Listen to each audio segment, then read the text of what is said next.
Pac-Man, an arcade classic that was released the same year as the Rubik's Cube and far before the internet was even a dream.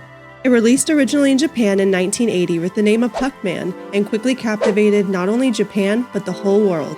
Coming in first on my list of games to conquer, it's a great way to not only introduce the challenge but also set the foundation for the many obstacles I will face. On the surface, it may look simple to play, however I knew the second I pulled up the colorful and creative masterpiece that I was in for a rough journey. Regardless of how I felt, I knew there was only one way to get to that scrumptious recipe in store for me. I had to beat Pac-Man.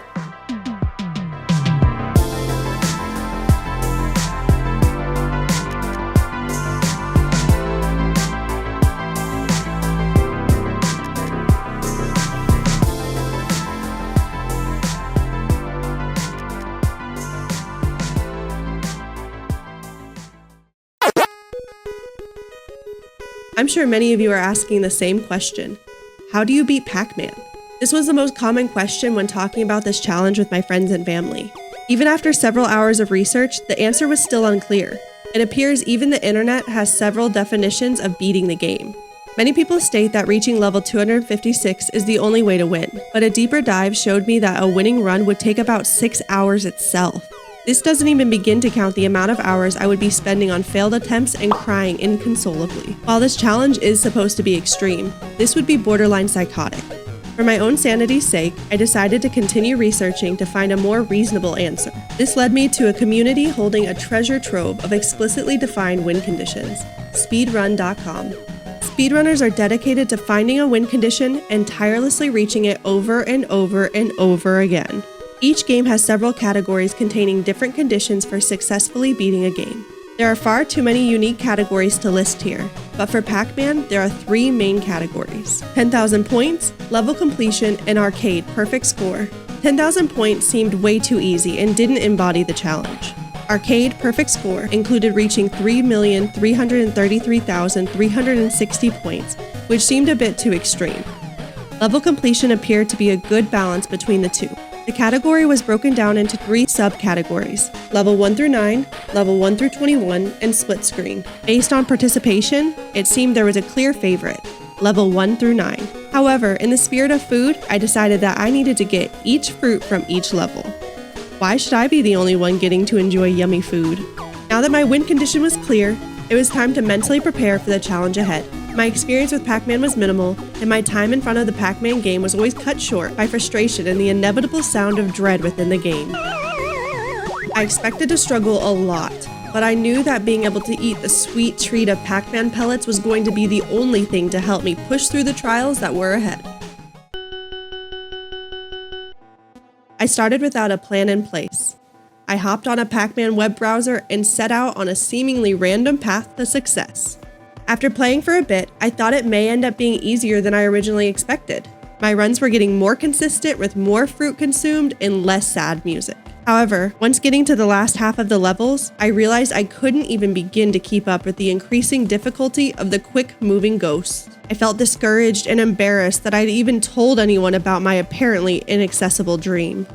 Luckily for me though, I had a rock star in my corner that always gives the most amazing advice. I don't think I can do it. I mean, honestly, have you really tried? I guess not. You just have to keep going. You have to dig deeper. Okay. After that much needed encouragement, I realized I did need to dig deeper into the world of Pac-Man. I figured out that the web browser version was not true to the original, with way faster movement from level 1, no cutscenes in between rounds, and laggy input that you would expect from a browser-based game. I also realized that my go-with-the-flow approach to Pac-Man was not working. I needed a systematic way to defeat my little foes, and I knew just who to consult. Through watching some of the best speedrunners, I put together a map of the best pattern to follow in order to avoid the ghosts. With the correct version, a plan, and a controller in hand, I set off more determined than ever. Soon after that, I started seeing real progress. I was convinced I could do it and had the results to show it. After several high scores during late nights, I was ready to stream my gameplay again. It was only my first stream back, and I was having a wonderful time chatting with some great friends. With my new and improved approach, the stages seemed to go by faster and faster. My score climbed higher and higher, and the end was closer than ever. Still, I was falling short, and while I was almost at the end, the light at the end of the tunnel felt even further out of reach. Every time I neared the finish line, I felt my anxiety skyrocket, causing me to get in my head. This led to several rookie mistakes and continued failures. My determination wavered, but I pressed on. Luckily for me, I had one thing to help ease my anxiety. The last piece of the puzzle that dragged me over the finish line. The thing I didn't even know I needed. Distractions.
Did I get all the fruit?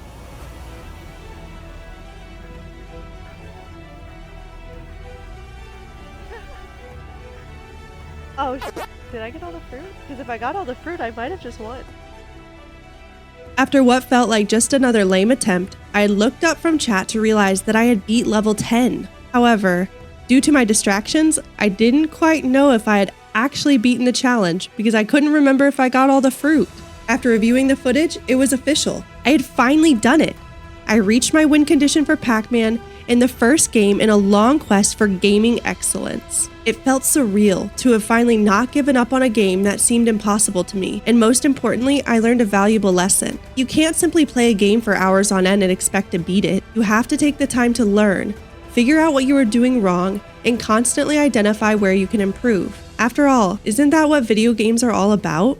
No matter what challenge you face, with a cup of hard work, a dash of self-reflection, and a heaping amount of patience, anything is possible. All of the hours of repeating the same path just to move my joystick the wrong way had finally come to an end, and I didn't know what to do. I took a moment to enjoy the feeling of accomplishment, and then booted up the next game in the Video Game Chef cookbook, Super Mario Bros. Although I have experienced the pure joy of playing a Mario platformer as a child, I have never thought to take on such a tough challenger. This game is sure to push me to my breaking point on the quest to save the princess. If you want to see all the uncut action, be sure to catch me live on Twitch and YouTube as I battle it out with the merciless Bowser. Thanks for watching my struggle, and please subscribe to see all the cooking and gaming fun this challenge has in store.